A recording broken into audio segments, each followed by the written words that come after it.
بازی FATF کے تحت ہو رہی ہے۔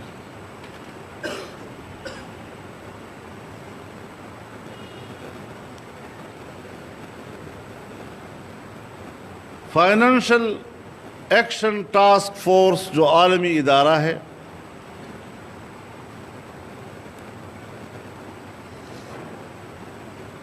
تعجب اس بات پر ہے کہ دعویٰ کرتے ہیں کہ اگر ہم یہ قانون سازی نہ کرتے تو پاکستان بلیک لسٹ ہو جاتا۔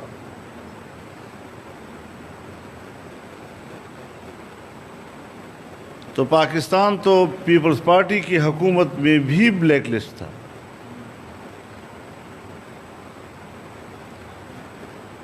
اور پیپلز پارٹی کے بعد جب مسلم لیگ نون نے حکومت بنائی تو بلیک لسٹ پاکستان ان کو ہاتھ میں ملا تھا، لیکن اس وقت تو اس طرح کی شرائط پر قانون سازی نہیں کی گئی،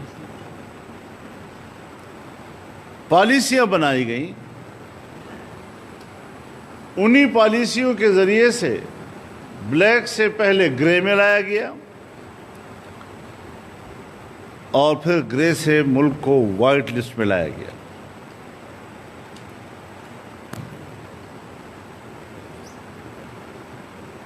میں آپ کو یہ بھی بتاتا چلوں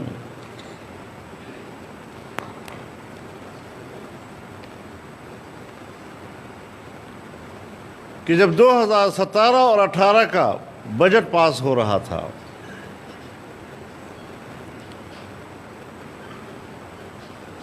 تو سالانہ مجموعی قومی پیداوار کا شرح نمو 5.5% بتایا گیا تھا، اور اسی میں یہ بھی کہا گیا تھا کہ جب اگلے سال کا بجٹ آئے گا تو یہ شرح نمو 6.5% تو جائے گا۔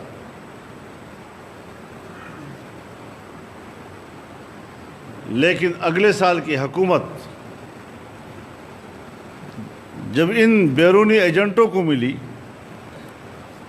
جن کے بارے میں تاثر عام کیا گیا تھا کہ پیسوں کی بارش ہوگی، نوکری کے لیے لوگ پھر دبئی نہیں جائیں گے، یورپ نہیں جائیں گے، وہ لوگ پاکستان میں آئیں گے، نوجوانوں کو 1 کروڑ نوکریاں دی جائیں گی، اللہ تمہیں عقل دے۔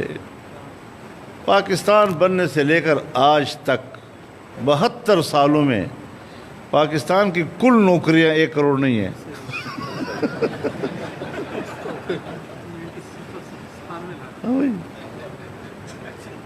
اور انہوں نے ہمیں 1 سال کے اندر 1 کروڑ نوکریاں دیں۔ کس طرح لوگوں کو گمراہ کیا گیا، سبز باغ دکھا کر، جھوٹ بول کر، مفروضوں کی بنیاد پر، خیالی پلاؤ کے تحت۔ پھر جب ان کے ہاتھ میں آئی حکومت تو وہ جو ہمارے وقت کے آنے والے سال کے تخمینہ تھا 6.5% کا، وہ 1.8 پہ آ گیا۔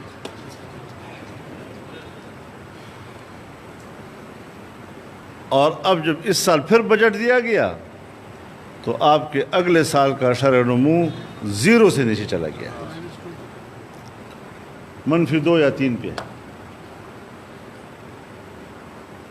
اور اگلے کئی سالوں تک مسلسل ہماری معیشت جمود کا شکار ہونے کے اشارات مل رہے ہیں۔ اس میں روپے کی قیمت کہاں چلی گئی، کس قدر گر گئی، پھر اشیاء خوردنوش، روزمرہ کی ضرورتیں، کھانا پینا، دوائیاں، ان کی قیمتیں کہاں پہنچ گئیں، اور عام آدمی آج کس کرب میں مبتلا ہے۔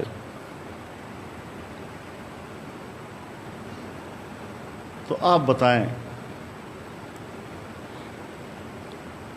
کہ جب ہم نے بیرونی اداروں کے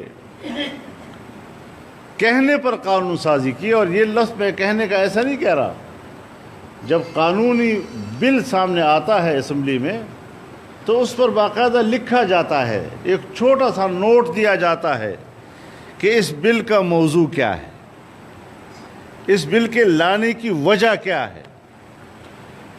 تو لانے کی وجہ لکھی گئی ہے کہ FATF کہتا ہے کہ قانون سازی کرو۔ آپ بتائیں ہمارے پارلیمنٹ کی خود مختاری، اس کی ساورنٹی، اس کی بالادستی کہاں چلی گئی جب ہم قانون سازی میں یہ نوٹ لکھتے ہیں کہ ہم فلاں کے کہنے پر یہ قانون سازی کر رہے ہیں۔ ہماری خود مختاری ہم سے چھن چکی ہے، اور آمرانہ قوتوں کے قوم پر تسلط کے راستے اس میں کھولے گئے ہیں۔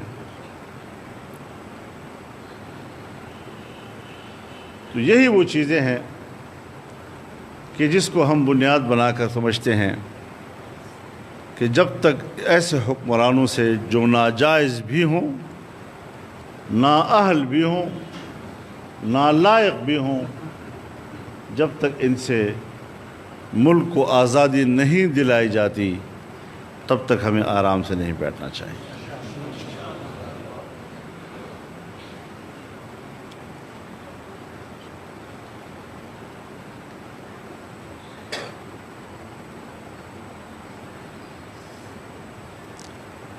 اس طرح کے قانون سازی کے بعد کم از کم میری نظر میں یہ ملک آزاد جمہوری ملک نہیں کہلایا جا سکتا۔ تو پھر آپ بتائیں کہ ہماری اور آپ کی قومی ذمہ داریاں کیا بنتی ہیں؟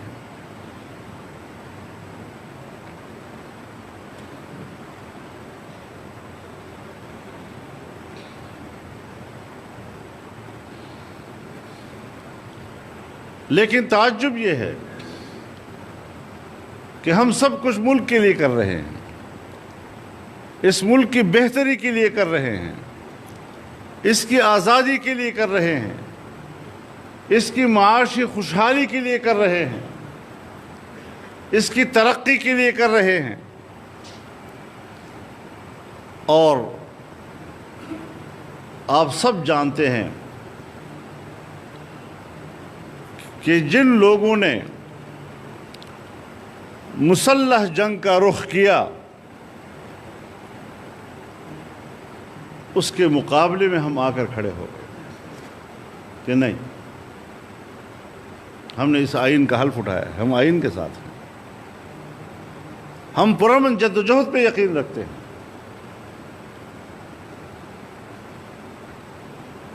لیکن ہماری جو ملک کی اسٹیبلشمنٹ ہے ہمیں اس سے بھی گلا ہے۔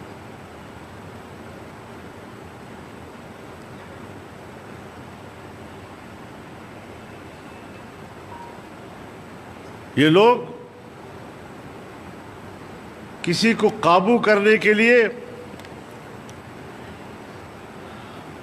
اب نیب کے ذریعے سے اس کو داغدار کرتے ہیں۔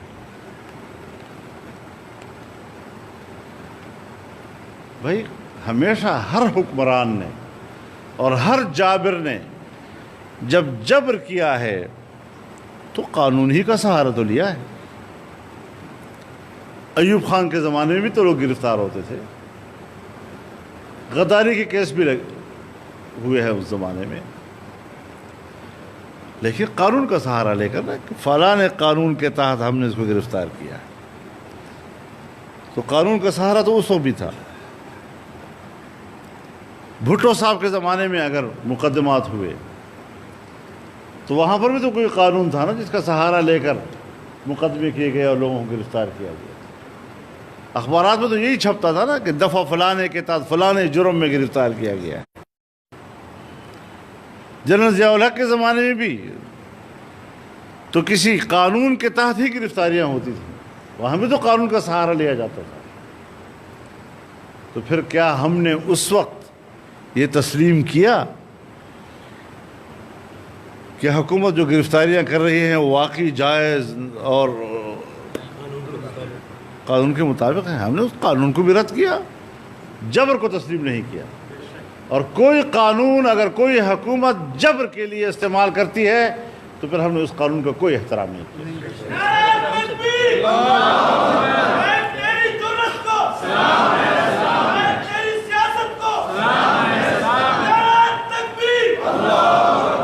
آج جو بات سنو،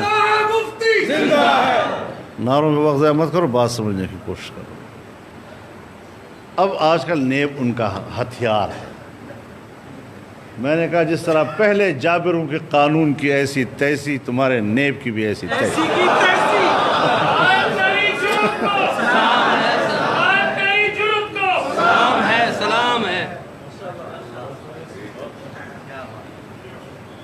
ہم اس طرح کی چیزوں کی پرواہ کیے ہوتے تو گھر میں بیٹھ جاتے۔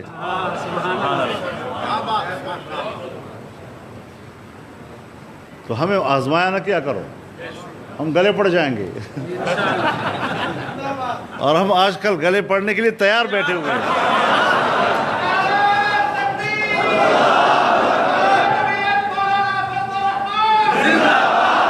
ایسا نہ ہو کہ پھر لینے کے دینے پڑ جائیں کل آپ کو۔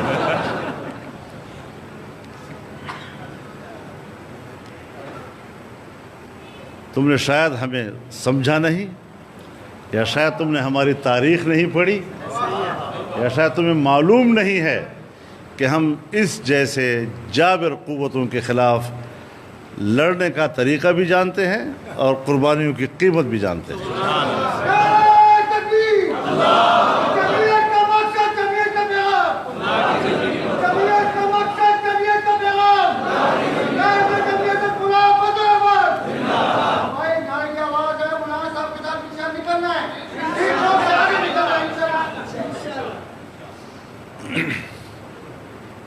اب تعجب کی بات یہ ہے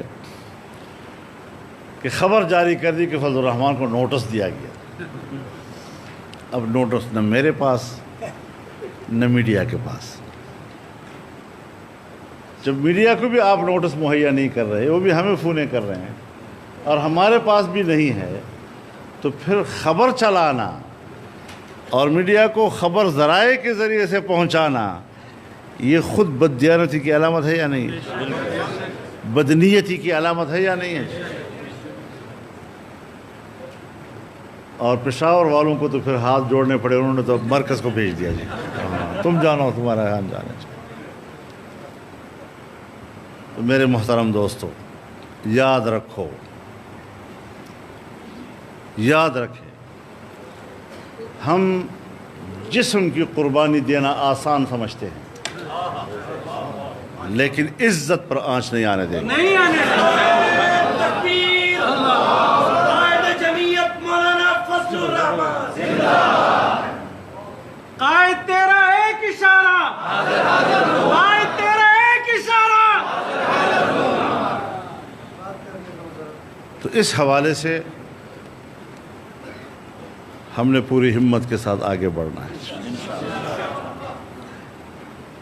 ہم نے جو موقف پہلے دن اختیار کیا تھا، آج بھی اسی موقف پہ قائم ہیں۔ 25 جولائی 2018 کو پاکستان کی تاریخ کا سیاہ ترین دن، اور میرے خیال میں 19 جولائی، پھر 20، پھر 21، پھر 22، اسے ایک ہفتے کے اندر اندر تمام سیاسی جماعتوں نے ایک ہی موقف اختیار کیا کہ دھاندلی ہوئی ہے، فراڈ ہوا ہے، اور ہم اس الیکشن کو نہیں مانتے۔ اچھا، ان لوگوں نے بھی کہا کہ جو بعد میں حکومت میں شامل ہوئے، وہ بھی ہمارے ساتھ میٹنگ میں شریک تھے۔ اور ایک پارٹی تو ہمارے ساتھ شریک بھی تھی اور کہا کہ ہم آپ کے موقف کے لوگ ہیں، لیکن ہمیں فون آ گیا ہے کہ آپ ادھر آ جائیں تو ہم ادھر جا رہے ہیں۔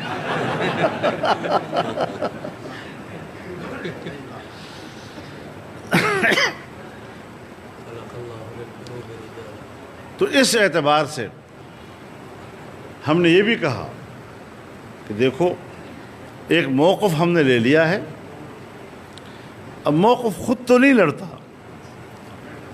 آپ نے عوام کی تائید لینی ہے۔ اب آپ نے اسمبلی میں نہیں جانا، اب رک جائیں۔ جب اسمبلی بیٹھے گی اور آپ لوگ نہیں ہوں گے تو عوام آپ کی طرف متوجہ ہوں گے کہ یہ کیوں نہیں گئے، اور نئے الیکشن ہیں، نئے نمائندے ہیں، تو پبلک کا ذہن آپ کی طرف نہیں ہوگا۔ چنانچہ پچھلے سال آزادی مارچ کا جب ہم نے اعلان کر دیا تھا تو میاں نواز شریف صاحب نے شہباز شریف صاحب کو خط لکھا، اور اس خط میں یہ لکھا کہ فضل الرحمان کی جو رائے تھی کہ ہمیں حلف نہیں اٹھانا چاہیے، ان کی وہ رائے صحیح تھی، اور ہم نے ان کی رائے کی پیروی نہیں کی، اب ہم نے ان کے ساتھ چلنا ہے۔ اور ابھی چند دن پہلے ان کا خط میرے پاس آیا کہ اگر اس وقت ہم آپ کی بات مان لیتے تو ہم ان کو اسی وقت جام کر سکتے تھے۔ اعتراف کیا ہوا؟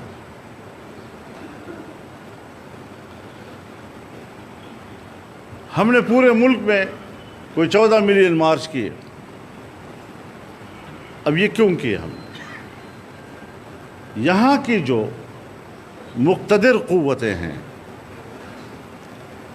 یہ الیکشن کے نتائج سے دنیا کو ایک پیغام دینا چاہتے تھے کہ پاکستان میں مذہبی قوت بڑی کمزور ہے، آپ کوئی زیادہ فکر مند نہ ہوں۔ جب دھاندلی کے ذریعے انہوں نے یہ پیغام دینے کی کوشش کی تو پھر ہم نے ملین مارچ کر کے دنیا کو پیغام دیا کہ یہ ہیں ہم، وہ ہم نہیں ہیں۔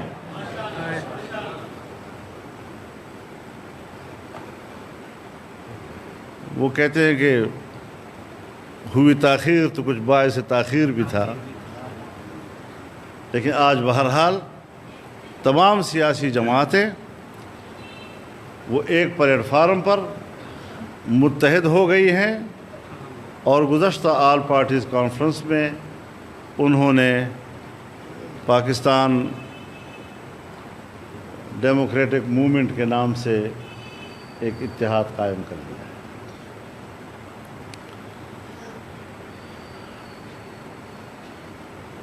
کچھ تھوڑا سا بے ترتیبی ضرور ہوئی ہے۔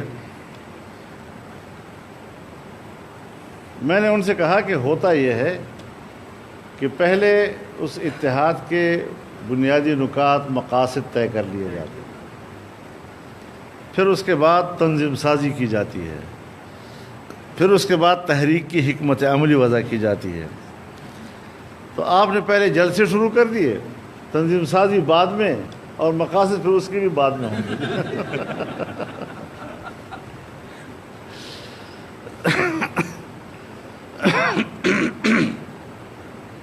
لیکن ایک بات آپ پر واضح ہونی چاہیے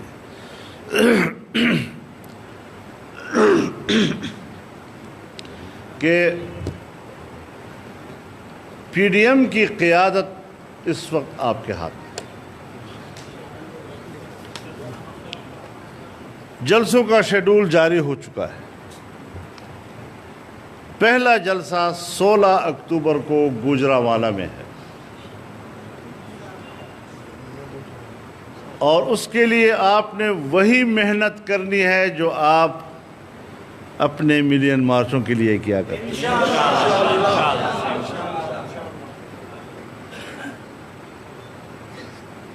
کوئی آپ کو یہ گلہ نہ دے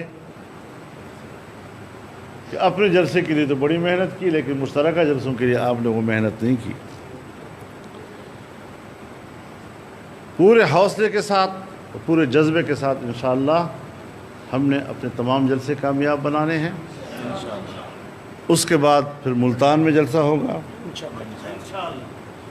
اور اس کو بھی انشاءاللہ اسی جذبے کے ساتھ ہم نے کامیاب بنانا ہے۔ شیڈول تو آگے ہے آپ لوگوں کے پاس میں رکھا ہے۔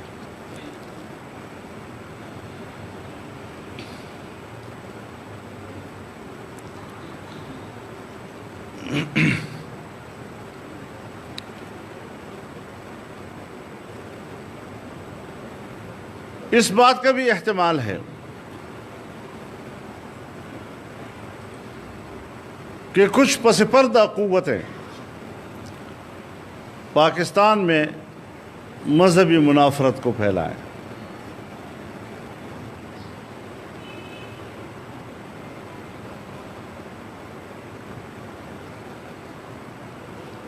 ابھی جو عاشورہ کے زمانے میں کچھ ہوا،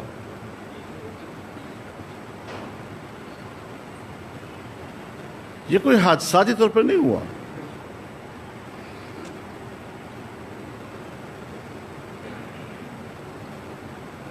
یہ باقاعدہ ایک منصوبہ بندی کے تحت کیا گیا۔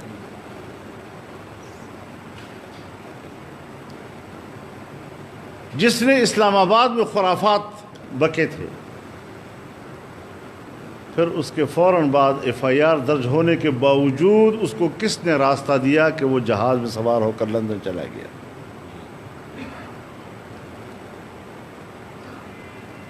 اور میری معلومات یہ ہے کہ جن لوگوں نے اس کو یہ سہولت مہیا کی، وہ سہولت کار بھی اب ملک سے باہر چلے گئے ہیں، وہ بھی لندن چلے گئے ہیں۔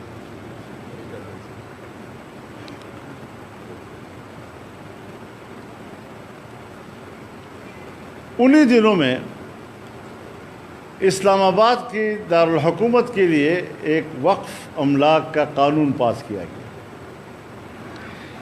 یہ ایسا قانون ہے کہ جو نہ قرآن و سنت کے مطابق ہے اور نہ پاکستانی آئین کے مطابق ہے۔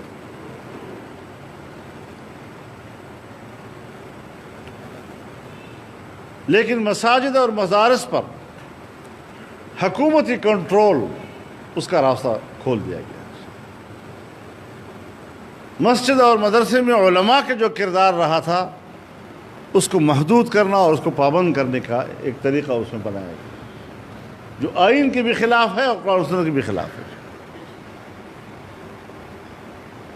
یہ سارا کچھ ہوا ہے، لیکن اس کے لیے دن کون سے ڈھونڈے گئے؟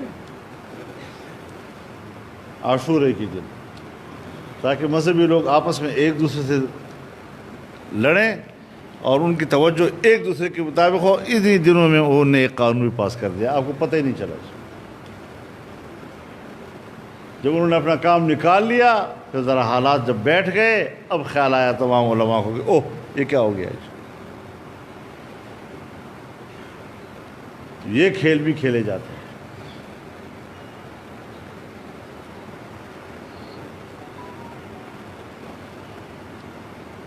لیکن انشاءاللہ یہ قانون ان کو واپس لینا پڑے گا۔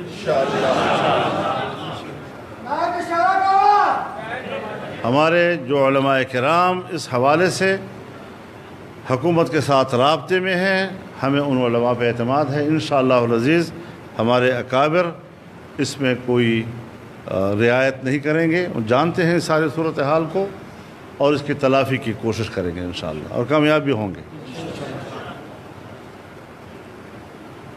تو یہ سب چیزیں وہ ہیں کہ جن پر ہماری نظر رہنی چاہیے، اور بڑے مضبوط اعصاب کے ساتھ ہمیں آگے بڑھنا ہوگا۔ آج کل تو پتہ ہے وہ لوگ غداری کے کیس بھی چلا رہے ہیں۔ کس بات پر غداری؟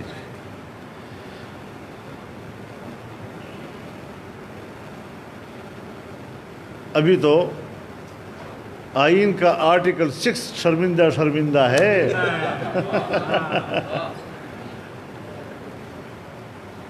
جنرل مشرف کے خلاف جب عدالتی کمیشن نے سزائے موت دی تو پورا کمیشن تحلیل کر دیا گیا۔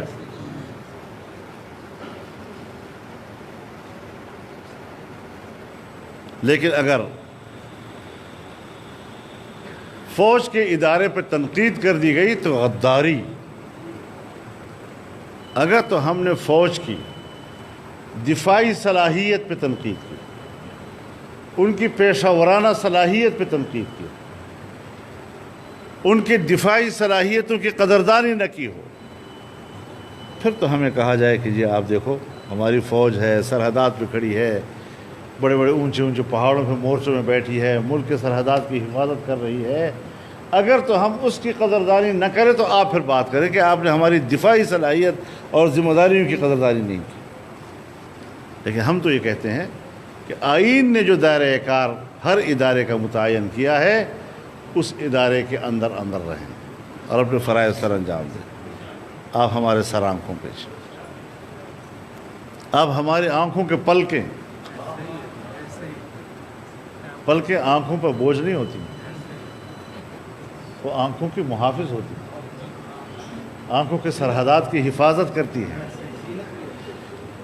حسن بھی ہوتا ہے اس کا، لیکن اگر ایک بال بھی اپنے حد سے آگے اندر چلا گیا تو پھر اس ایک بال کو برداشت کرو گے؟ پھر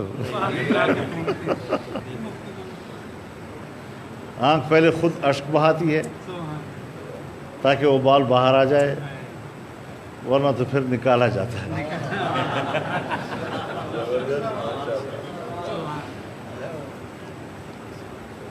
دو پڑوسی ہیں، زمیندار ہیں، ایک اپنی زمین میں ہل چلا رہا ہے، دوسرا اپنی زمین میں ہل چلا رہا ہے، خوشی خوشی محبت وقت گزر رہا ہے، لیکن اگر ایک نے اپنی زمین سے آگے جا کر دوسری کی زمین میں ہل چلانا شروع کر دیا، وہ ہزار کہے کہ بھئی میں آپ کی تعاون کر رہا ہوں، میں آپ کی زمین پہ آپ کی مدد کر رہا ہوں، مجال ہے کہ دوسرا اس کو چھوڑے؟ تو ہم تو اس سوچ کے لوگ ہیں، اصلاح احوال کے سوچ ہیں، اس تنقید کو بھی برداشت نہیں کرتا۔ اور سیدھا غداری، ہم نے اے پی سی کیا تو کہا انڈیا کو بڑی خوشی ہوئی، تمہاری دھاندلی سے انڈیا کو خوشی نہیں ہوئی، تمہاری جعلی حکومت سے انڈیا خوش نہیں ہے، ہماری اے پی سی۔ اور غداری میں آپ کو پتہ ہے کس کے اوپر کیس کیا گیا غداری کا؟ آزاد کشمیر کے وزیر اعظم کا، اور 3 سابق لیفٹیننٹ جنرلز پر۔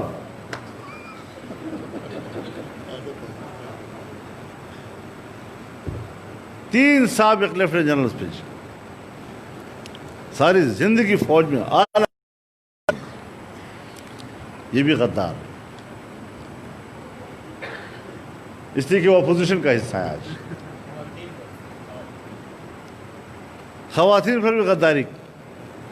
اب آزاد کشمیر کے وزیر اعظم پر جب یہاں کی وفاقی حکومت غداری کا کیس کرے گی، انڈیا میں کیا پیغام جائے گا اس کا؟ کبھی آپ نے سنا آج تک کہ سعید علی گیلانی کا پیغام اور پاکستان کی میڈیا پر پابندی لگائی گئی کہ ان کے پیغام کو نشر نہیں کرنا؟ کیا پیغام دنیا کو دے رہے ہیں جی؟ اور وہ کیا کہہ رہا ہے آپ سے؟ یہی کہہ رہا ہے نا کہ اگر آپ گلگت بلتستان کو پاکستان کا 5واں باقاعدہ صوبہ بنائیں گے تو کشمیر کا تحلیل ہو جائے گا، پاکستان کا موقف تحلیل ہو جائے گا۔ آپ کشمیریوں سے ظلم کر رہے ہیں۔ اس کے بیان کو قوم تک نہیں پہنچایا جا رہا۔ ہم بھی گلہ کرتے ہیں کہ چینلوں پر پابندی لگا دی گئی ہے، وہاں سے پابندی لگتی ہے۔ تو آپ خود اندازہ لگائیں کہ کیا ہو رہا ہے۔ پہلی مرتبہ ایک چینل کو ایک پینل نے انٹرویو دیا ہے، پینل نے، جس میں کا نمائندہ، میر وائز کا نمائندہ، یاسین ملک کا نمائندہ، شبیر شاہ کا نمائندہ، اور ان کے ساتھ اسی پینل میں وزیر اعظم آزاد کشمیر بیٹھے ہیں، انٹرویو دے رہے ہیں سارے۔ آج کسی نے سنا ہے اس انٹرویو کو؟ کیوں بلاک کیا گیا اس کو؟ کیوں ان کی آواز کو دبایا جا رہا ہے؟ آپ خطے میں وہ تبدیلیاں لا رہے ہیں کہ جس کا اشارہ امریکہ دے چکا ہے کہ اب جغرافیائی تبدیلیاں میرے خواہشات کے مطابق آئیں گے اور میرے مفادات کے تابع ہوں گی۔ اس اعتبار سے خدا کے لیے پاکستان کو کھلونا نہ بنایا جائے۔ فاٹا کے ساتھ جو ہوا ان پہ گزر رہی ہے۔ پہلے کہا ہم امن لانا چاہتے ہیں، آپریشن کر رہے ہیں، ضرب اعظم، راہ نجات، پتہ نہیں کیا کیا نام دے، رد الفساد، سارا کچھ کیا انہوں نے۔ آج پھر وہی صورتحال، آج پھر مسلح تنظیمیں باقاعدہ وہاں منظم ہو رہی ہیں، شہری علاقوں میں آتی ہیں، لوگوں کو نشانہ بنا رہے ہیں۔ تو ہماری ماؤں کو، بہنوں کو، بیٹیوں کو اس طرح سربراہ کیوں کیا گیا؟ کیوں در بدر ان کو ہجرت پر مجبور کیا گیا؟ اب نہ وہ سہولتیں ان کے پاس ہیں، نہ انتظامیہ ہے وہاں پر، نہ یہ قانون اور نہ وہ قانون، کچھ بھی نہیں رہا وہاں پر۔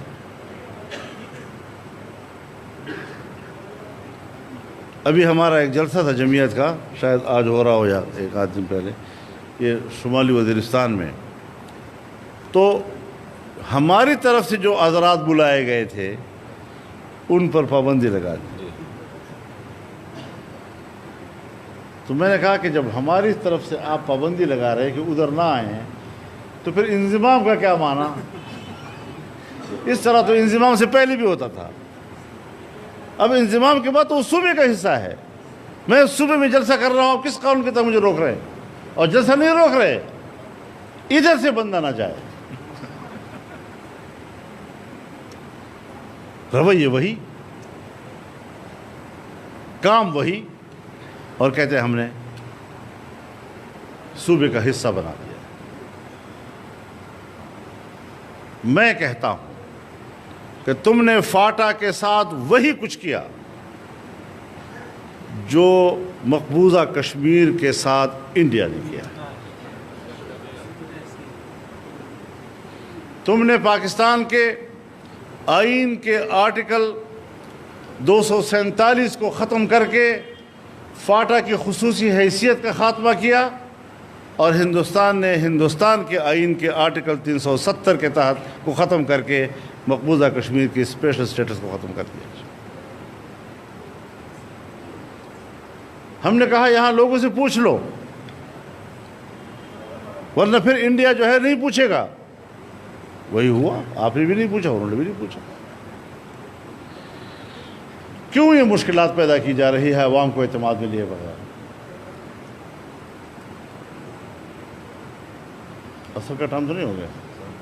ہاں 4:30 ہوتا ہے نا، ابھی ہیں 2 چیزیں۔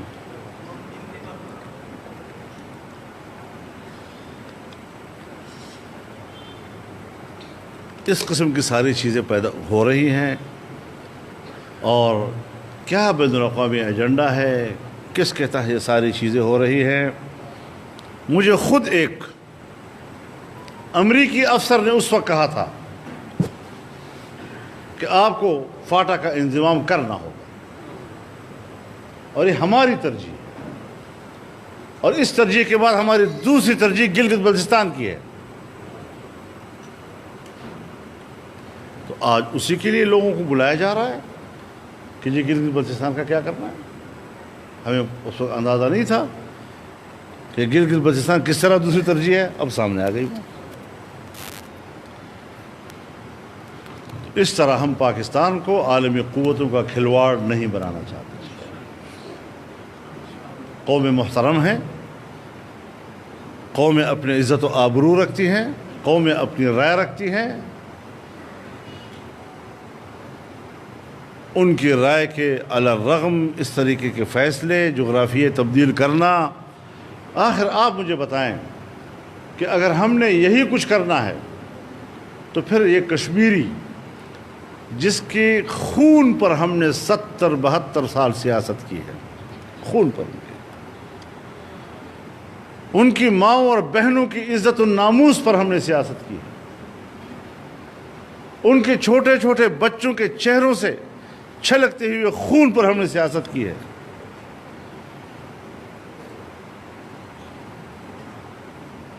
ان کے بلکتے ہوئے زخموں پر ہم نے سیاست کی ہے۔ یہ جو کچھ ہم کر رہے ہیں، پاکستان بطور ریاست کے اس قابل رہ جائے گا کہ کوئی اس پہ اعتماد کرے گا؟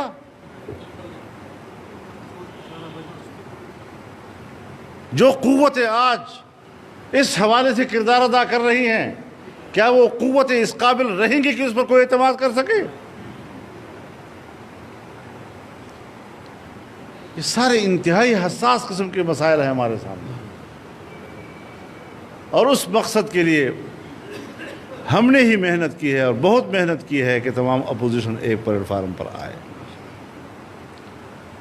لیکن اب وہ وقت نہیں کہ ہم ماضیوں کو دہرائیں، اور ہم نے مستقبل کی طرف جانا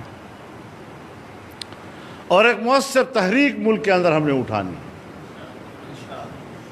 تو آج مجھے خوشی ہے کہ میں بڑے موقع پر آپ حضرات کے ساتھ بیٹھا ہوں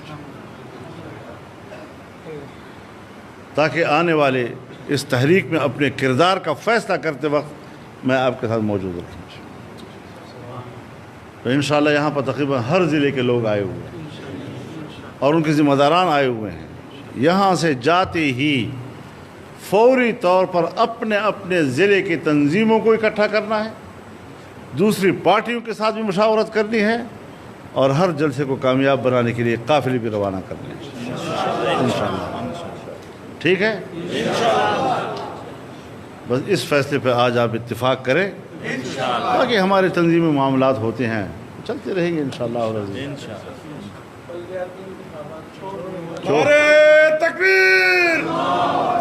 بلدیاتی انتخاب کی کوئی حیثیت نہیں کہ ہم ان پر بحث کریں, صرف تحریک پہ بحث کرو, سب کچھ تل چٹ کرنے کے اوپر بحث کرو. ایک تحریک بس. اگر آپ نے ذہن تقسیم کر لیا تو پھر آپ ملک میں کوئی اصلاح نہیں لا سکیں گے, پھر یہ جابر مسلط رہیں گے ہمارے اوپر. جی